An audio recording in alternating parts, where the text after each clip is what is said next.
how a woman hid her secret for 4 years of having murdered her parents. Virginia McCullough knew why the police had smashed through her front door, but part of her wondered why it took them so long to discover she had murdered her parents. "Cheer up. At least you've caught the bad guy," she calmly told the officers handcuffing her.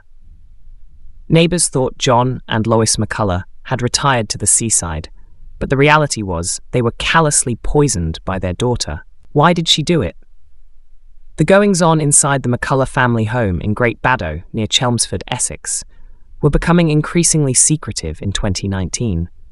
Relatives were asked to stay away, and friends were told Mr and Mrs McCullough had retired to the Clacton area on Essex's Sunshine Coast. The gruesome reality was very different.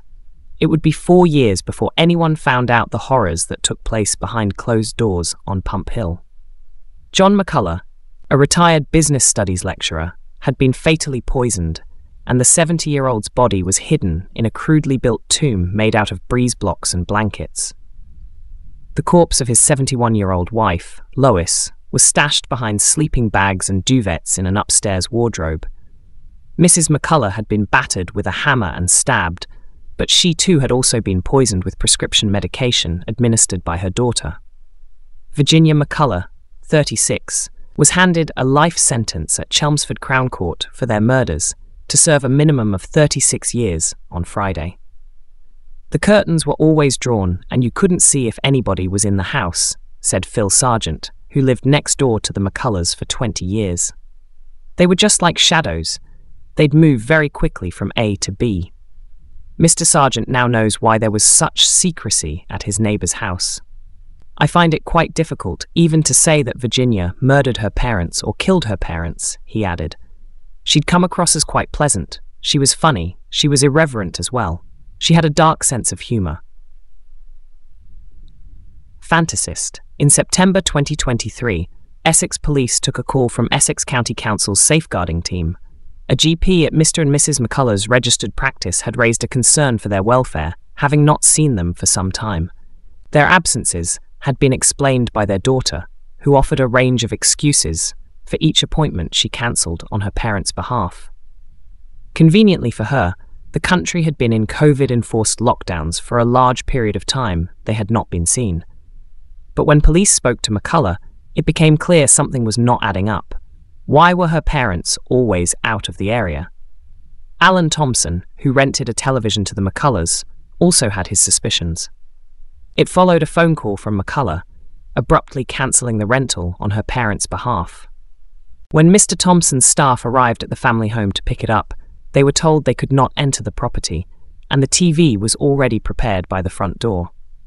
"I got the feeling perhaps she was a bit of a fantasist, but no way would I have thought she'd be a murderer," he said. "I deserve what's coming." When police raided the property, it was not the first time they had visited. Weeks prior to the discovery of the bodies, McCullough invited officers inside to discuss an allegation of an assault against her. Only she knew the intent of this call, but some believed she was testing the water.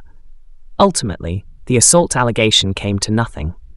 McCullough was more forthcoming when officers returned in September 2023. "I did know that this day would come eventually," she confessed. "I deserve to get what's coming, sentence-wise, because that's the right thing to do, and then that might give me a bit of peace." Documents recovered inside the property painted a picture of a woman desperately trying to keep her parents from discovering a financial black hole she had dug.